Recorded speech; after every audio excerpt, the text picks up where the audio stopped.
When radio was raw and wild, PJ was in charge. Producing radio and TV for some of the greats in the industry, PJ has seen it all. From Disco Duck to What the F***.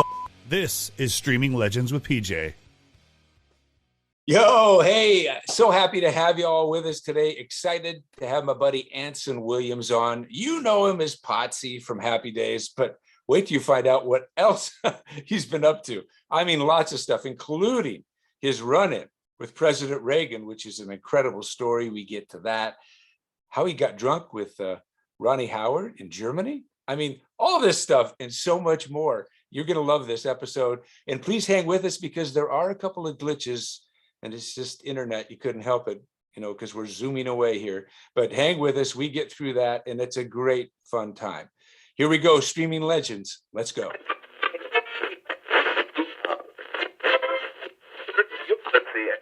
Oh, hey, so happy to have my buddy Anson Williams on the show with us today. Thanks for coming. Oh, thanks for having me on. It's been, you know, we're bros, man. How many years have we known each other? How many karate classes? Forever. I mean, like forever we've known each other, right? Yeah. Part of my life, dude. I think we grew up in the same neighborhood, so what can we do? True. That's it. That's our excuse. Exactly. Except you've migrated now to another home as well in you're up in the beautiful country of Ojai, right? Okay, so wait, now I'm noticing you popped into a different room, Anson. What are you doing? What's going on? It's called technology, Paul. Technology. You know, the internet was sucking in the other room, dude. Yeah, but how you magically just popped over there, I have no idea, but I love the way you did it. Robin Williams lives, you know, Nanu.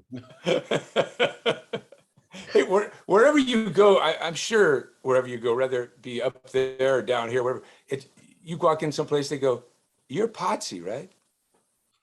Well, they used to. Now I'm too old. They go, actually, now they go, "Who are you?" No, now I go in, I'll say, "Oh, they go, you were an actor or something? What was the show? Happy Days?" No. I can't. Times have changed, dude. Times have changed. Like, I don't think don't ever be a big shot. It goes away. I don't think Happy Days has been off the air for one day since 1974. I walk into my mom's house to see her every Sunday, and Happy Days is on. You know, I mean, has it ever been off the air?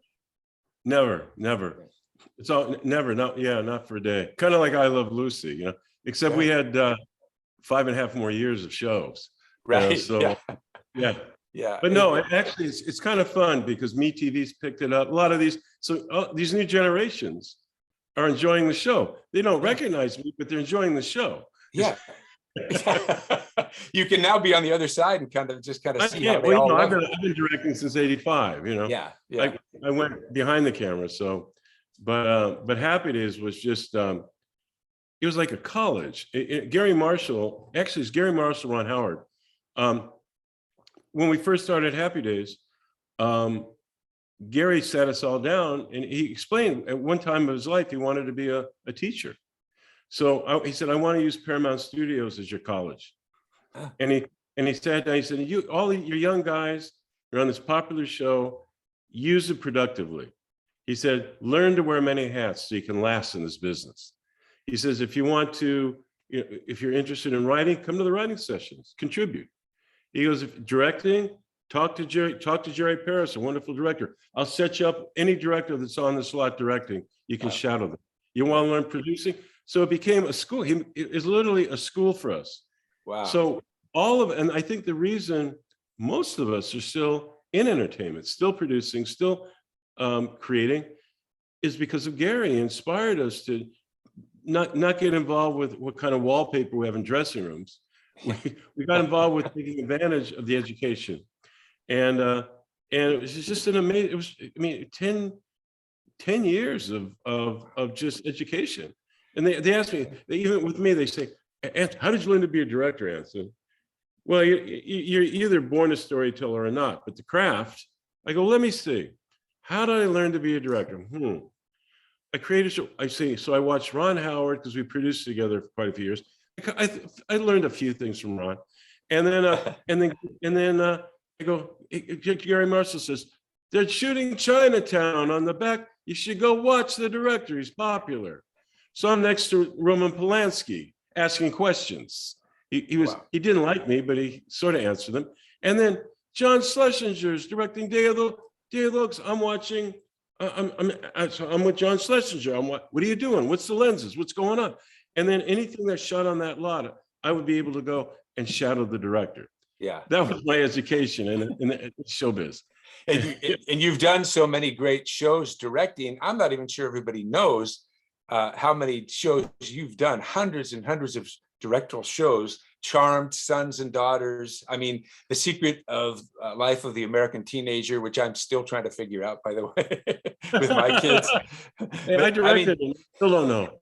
Yeah. I mean, your career is just incredible. Obviously, all that acting that you did, you were able to take that and use the other side of that. And yeah. You're probably, one thing I always heard about you and still hear about you is you're a actor's director, you know? Yeah. Can you explain what that means? That means you're concerned about performance. You're concerned about correct attack on a character. I mean, you're a storyteller. Mm-hmm. So basically, you don't just let actors, you know, every actor needs direction or confidence or whatever. And it's just being sensitive to their needs, you know, their help, a lot of insecurity. So basically, as a director, usually when you cast, you're casting someone that's actually right for the part. Then you just finesse. And a lot of the problems, really, all the problems are insecurity, you know, this and that. And it's just making a very secure place for the actor to feel free, to be able to express themselves, to be able to have input, you know, and have some leeway, and feeling good about it. Not, you know, and if there's a line in the script they don't like, I mean, a lot of showrunners, they go, "That's the line. You say it the way I wrote it." And I'd be the one in there going, "No. It's not right for the. Can we do this? Can we do that?" And massage it, make it right for the performer. Wow. Yeah, and you're really good at it, I know. But going back to Happy Days for a minute, it was such a close-knit group, and obviously you talk about Ron Howard, who we know has become a famous movie director. You've become, you know, Opie. I'm sorry, Opie. Oh, that reminds me of another story. Don't mean to like interrupt or anything. Actually, no, I do mean it. Yeah. But yeah, I always interrupt. But early on in Happy Days, you know, being young, I was getting really upset that people were calling me Potsie. My name's Anson. And Ron says, "Anson, they don't know you yet. They don't know you yet. They know what they see on TV. They don't know you yet." And I go, "But that name," he goes, "What the hell are you complaining about? I got Opie and Richie. Don't bitch to me." Yeah, no complaints. You're being called Opie. I mean, come on. And I went, "Yeah, Opie's worse than Potts." So I kind of shut up. And then he was right. He said, "Anson, we have to earn our names." There you go. And he says, "So we have to do things, other things where it's a different name and people respect that." And I went, "Oh my God." It was a great lesson Ron gave me. Yeah, no, he's a smart guy. And the thing I wanted to ask you is, I know that you guys were a close-knit group. Yes. You guys, you know, all that time together, 10 years of working every day on sound stages and all that stuff. Yes. I mean, what was the feeling like during this? Like, I'll tell you from my perspective. The other day, I was at my mom's. I saw a Happy Days Christmas episode, okay?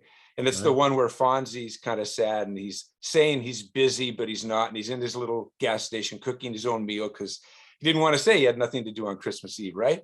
And the other side of that is all that great family stuff with you guys and everything. Was that feeling real? Was that really part of Happy Days? Oh, 100%. Yeah. Well, that's Gary Marshall's heart too. Yeah. You know, he was a very family guy. Very, you know, family is priority. You know, seeing what you have, not what you don't have. Yeah. And that's your friends and your family, and it really radiated to the world. But but it's funny because Gary felt very, very important. We felt like a family on the set. And it's very rare because most of the times acting, you know, Paul, you're on there and people aren't, you know, they do their job. They're not very close. They go home. Right. And Gary felt it was very important to have a collaboration. And so he created a softball team. And we're all ex-athletes. Yeah. Most of us, we taught Henry how to pitch. Other than Ron, phenomenal baseball player. Donnie Most could almost been pro. Wow. I was pretty good. I was in a Little League All-Star team years ago. And so we were all pretty good. So, and Gary loved sport, basketball and baseball, softball. He goes, we're going to put a team together. We're going to like do good stuff. And he says, you know, as a team off the stage, you know, you always have the back of your teammate. Yeah. You always have the back of your, and he, all of a sudden we get together, we become this amazing ball club. Wow. And we do all these charity games before the major game in every major stadium in the United States. What a thrill. What a thrill. We're in there with the dugout with the guy, and we would do pre-games like against the football team, maybe the professional football team, or all the entertainment of that city, whatever. And we hardly ever lost, by the way. Wow. And so we would travel all over the country together as a ball team. I can't tell you. I think that's why we're friends. We're all a phone call away 40 years later. Yeah. A phone call away. And then what happened? We started doing USO tours. So we went to Okinawa and played the Marines, played the Army, played the Navy, played the Air Force, right? And Okinawa, looking over the China Sea. We're out there playing ball. And by the way, we weren't actors, we're ball players, man. We're competitive. We're a team, man. And we're out there. And you know what? We beat every one of them. And the Marines were so pissed off that we beat them. They wanted another, swear to, on my kids' heads, they wanted to play another game. And they flew in ringers from Tokyo. Oh, okay. Literally, tax dollars, I guess. They flew in ringers from Tokyo. We beat them worse. Did you really? We beat them worse. I'll never forget it. 9-2 or something. I went, yes. So anyway, we did it in the Mediterranean. Anyway, people ask me, what's your favorite moments on the set of Happy Days? Well, the set of Happy Days, it's cool. I mean, friends, but it's work. The greatest moments was Ron Howard, Donnie Most, Henry, and I in Würzburg, Germany, at and they had this 1,000-year-old castle converted into a restaurant. And instead of having water dispensers at the table, they had wine dispensers at the table. White or red? You go like this and fill your glass. Well, there's the four of us singing Splish Splash, looking over the Rhine River on an outside patio. Hey, waking up Würzburg. You know, nice. I mean, but I'm saying those are the moments. You know, it's so many amazing, as friends, all over the world. More than incredible. That's incredible. Yeah. And your friendship has extended. I know with all of them, but with Donnie Most, who you did a movie with. You guys wrote, directed, produced a movie and acted in this movie, which we're going to show a little clip of here real fast. You want to set it up? The setup is, Don is my brother, and I'm going to lose my life if I don't get a new kidney. And he donated his kidney to me. Okay. To me, and I'm stuck on a dialysis machine, you know, in my house, right? And I didn't realize how demeaning and degrading I was as we were growing up to my. It's a dark comedy, right? Yeah. So he comes in there, you know, and I'm there sick, looking awful, and he comes in there to tell me he sold my kidney on eBay, and I have to find a new one. And I think we've got that right here. Let's see it. Okay. Oh man, Jesus! Don't start crying again. Oh, come on, Mikey. Come on, it's gonna be all right. You fucking prick. Hey, watch it. You're spilling my beer. You promised me that kidney, and I'm fucking taking it. What are you gonna do? Cut it out or something? Hey, Amy, could you bring us out a steak knife, please? Hey, which one do you want? The left one? The right one? Get the fuck out of here. I mean, look at, first of all, I'm not used to seeing you like that. A little different Look character. at, I mean, well, yeah, I love that thing, but I mean, look at the picture of your face, and I'm not used to seeing Anson like this. Where's that picture? Look at that. Yeah. Evil. I That's a didn't pick snarl. that picture. They just did it. I don't, it's like whatever works. I don't care. But you see what I'm saying? We play totally different, and it's funny, but it's funny, in a dark way. But also there's a, by the way, and I know it's cussing and all that, but it fit the tone of the show. We needed it for the tone of the show, and it is a morality kind of play too. Yeah, yeah. Love does conquer all. Were we able to see the whole show, Paul? Yeah. Oh yeah. I loved it. I thought it was really good. I really did, and I loved the premise of it and the way you guys pulled it off. So you did an excellent job. You really did. I think everybody should check it out. Harvest Time, because it's the type of thing that you don't expect from you two guys, and I think that's part of the dark charm of it. Honestly. Yeah. And it actually was sort of a backdoor pilot, because we thought, because the playwright's amazing. He has all these short plays we turn into a film. And we thought, wouldn't it be great? We're kind of saying take two, where you take iconic duos of any, whether it's music or movies or television, iconic duos where people know them as this thing, but there's a lot of chemistry. Let's put them in a whole different environment. Let's put them in a whole different genre, and play it, do a little, and it would surprise people. It would surprise people, their talent, the depth of what they do, and kind of take them out of Gilligan's Island, Yeah. No, that's what got to me with that. I mean, it's Potsie Ralph's. Yeah. People, and what's so nice about it, we've won a huge amount of these festival awards. It's like easy. It's like me, who I don't even consider an actor, I got an actor award. I was like thrilled. That's I went, great. really? Yeah. Yeah. So anyway, it was just a nice challenge. It took a while to get it all together, but it was a nice challenge, and also directorially it was a nice challenge, because there's two people in a room, Right. and a wife that comes in, and I can't move. Yeah. And Don can move, and so I'm doing. So how do you make it not like a play? How do you make it not a proscenium? How do you make it intense and thrilling and energized? And I thought, I want to make it like there's someone there filming it like a home movie. Yeah. No, well, I mean, you pulled it off. You really made it move, and it felt good, and it looked good, and I thought you guys did an excellent job. And I know, I really did, and I know that you have had some funny moments that I wanted to talk about, because you told me a story once, and my chin really dropped when you told me this story about how you, and I think it was Ron Howard, you were left. You had a couple brushes with President Reagan. One was in the actual Oval Office, where you guys were kind of left there alone. I mean, you got to tell that story. It's amazing. The one where I actually briefed the President of the United States at Shawnee Mission High School, or going in the Oval. Which one do you want? Both. Well, they're both great.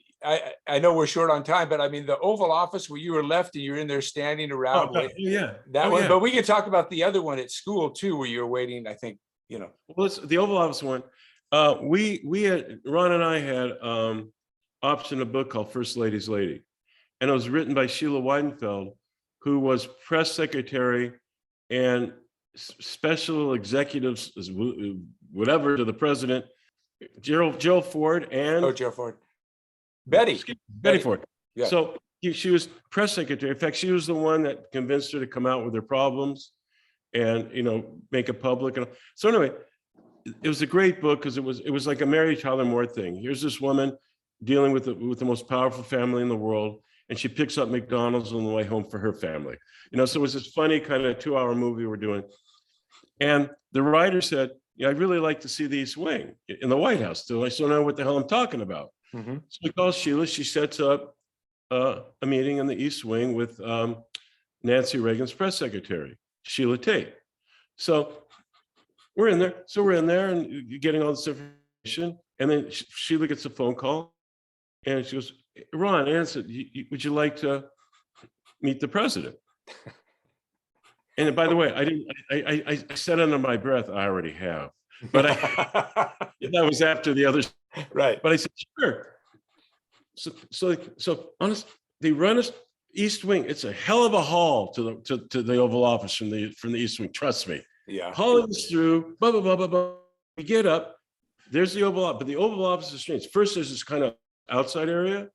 Then you go in this other door, and it's a very small area.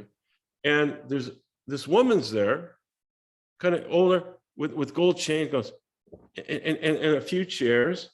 And she goes, oh, you just missed them. I swear to God, oh, you just missed them. Just missed I'm them. going, oh, okay. Yeah, he just had to leave because of that. And I go, oh, okay, well, we start to go. She goes, wait a minute, I shouldn't do this. I shouldn't do. She goes, because right there, that's the famous door to the office. Yeah. She opens the door. Go take a look. Go take a look. Ron and I, we're in the freaking Oval Office by ourselves. Just standing around. By ourselves. And then I'm looking at Ron. This is before cell phones, any of that. Yeah. I look at Ron, I go, remember everything. Remember everything. And you start, actually, you come in, the desk is over here, but you come in like this door and you kind of go around. I'm looking at the Remington sculptures, the Cowboys, right? And we go around, and I'm getting right to the desk. Wow. And there's this real funky plaque there, like old plaque standing up on the desk, out of place. At that point, we hear, psst, psst, psst. And she goes, gotta get in. So we had to leave. So I don't mean to take up a lot of time. This is interesting. Yeah. What's that plaque? It was just so odd. Anyway, we leave. Wow. 20 years later, President Reagan passed away, and they're doing all these things, and they replayed. I just happened to tune in, replayed on PBS a tour of the Reagan Museum, and there's Nancy Reagan, and she goes, "Oh," and right at the point, this is the Oval Office. It's exactly the way Ronnie had it when he was president. And he goes, and we brought in all the things that were ours. Let me show you the most important item in the Oval Office. Ronnie would take it with him when he was SAG president, when he was governor, and he would never make a phone call without reading this first. And she starts going around. There's the plaque on the desk. Wow. And she picks it up, and it's an Irish prayer. It's basically what it said. You can do anything, you can climb any mountain, as long as you don't care who gets the credit.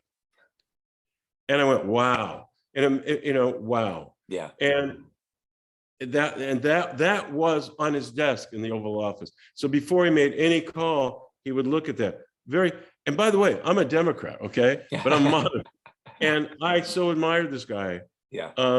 His heart was this big. Yeah.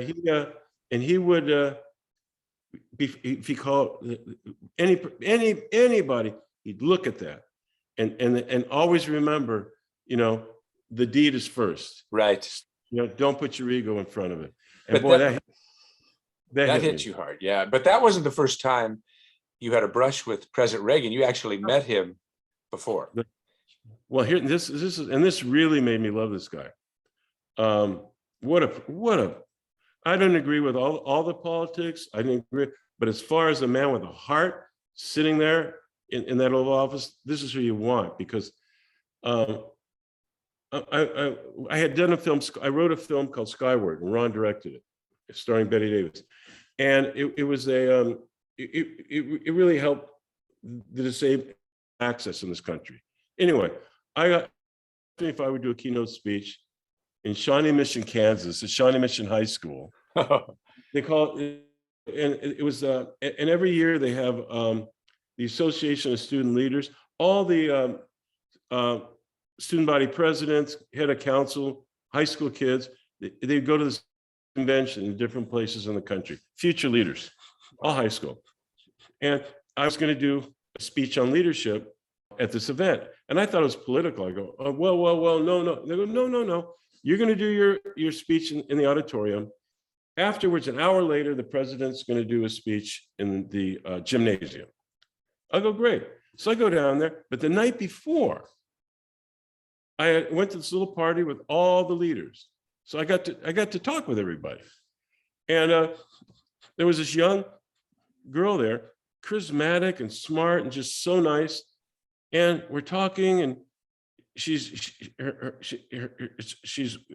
her mom. It's her mom, her brother, and her in this little place in New Mexico. Student body president. She's working 30 hours a week as a maid while going to high school, while being student body president, and tutoring her brother, who's a straight A student, because they have no money. Her mother was an ex-drug addict, and she's working at the same motel as her mother to bring money in. And I'm hearing the story and what she's doing, which is this. I'm going, oh my God. Yeah.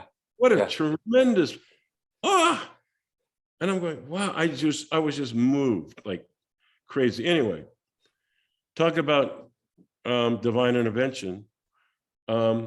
Next morning, I do my thing and everything's fine. And they say, would you like to hear President Reagan's speech? I went, yeah, great. So, and back then it wasn't quite as intense as now. It was before 9/11, it was before all that stuff. So it was a little more lenient. Yeah. You still have to go through detectors and stuff, but not like it is today. So they sit me at this nice seat in gymnasium, very close to where the president's speaking. So I'm listening, and President Reagan comes out, and he's charismatic as can be, and he's just wonderful. And during all of a sudden he's talking, and all of a sudden he stops, and he looks at me, and I'm going, I'm like going, ooh. And he starts again, right? So it ends, blah, blah, blah. And they said, you know, there's quite a few of us that we're going to be would you like to be in the receiving line as he goes to the motorcade? You can shake the president's hand. I go, yeah, absolutely. So I swear I'm with 40 people, like this. And a Secret Service guy comes up, even back then with thing in the ear. Sure. All that. Comes up, he goes, can you come with me, Mr. Williams? Why? What'd I do? Now, we're in Shawnee Mission High School, Paul, with lockers down a hallway. I mean, a high school, an old high school. We're going, and he goes, what? The president would like to speak with you. Well, I immediately got gas at that point. Literally, just swelled up. Going down, and there's a classroom. Knock, knock, knock. The door opens. Some guy opens it, and I look through, and it's like just a classroom, but there's windows at the other side, and I can see the motorcade through the windows. Wow. President Reagan is on a phone out of a briefcase, and he turns. I'm like this. He goes. And I'm going, no problem. Not a problem. I'm good. Now my gas is up to here. So I'm going to close the door. 5 minutes, who knows? Seemed like a lifetime, but the door opens again. Comes in. And come on, man. You're meeting leader of I don't care what, leader of the free world in Shawnee Mission High School in a classroom, right? It's a little intimidating, right? And I'm going, hi, blah. But he held my hand. He came in and he shook my hand, but he also did this. He made me calm. Very warm, very warm. Very warm and calm. And he said, thank you, Anson, for taking the time to speak with me. I went, no problem. I swear to God, no problem. And he gave me he gave me the platform. Wow. And he said, this is true, President Reagan's story. He said, I'm very upset with my staff. He said, 6 weeks ago, he said, I went to an event like this, but it was blue collar. And it was, kids getting different, types of jobs. And I was able to mingle. I love talking to them. He says, here, we have the future leaders of America, and I can't talk to them. They didn't set it up where I have time with these kids. Yeah. And he said, I saw you in the audience. I go, yeah, I know. He said, and I found out you were with these kids, and and you gave a speech. I said, what did you feel? What did you feel about? I'm briefing the President of the United States on the future leader, right? However, here's the capper. I talk about this young girl I met, and what she was going through, and she goes, what? He goes like this. What's her name? Writes down her name, and says, and he said, we have programs like this. She doesn't need to be a maid anymore. Wow. And he wrote it down, and he changed their life. They got the grants, whatever they needed. He made sure it happened. That's President Reagan. Wow. That's amazing. And what an amazing story. And to happen in a high school, in a classroom, you and he isolated. I mean, Anson, it just doesn't get better. And I know we could go on. I'd love to talk to you more. And hopefully you'll come back. Yes. But we're out of time. But just so happy to have you here with us. Congratulations on all your success. I mean, we didn't even get to your inventions and all that. We will in our next episode with you, because you're too much for one episode, buddy. You have an amazing career, and you're going on and on. So thank you so much for coming on Streaming Legends today with us. Thank you for having me. And love you, Paul. Love you, buddy. You take care. Okay. Bye-bye. Bye, everybody.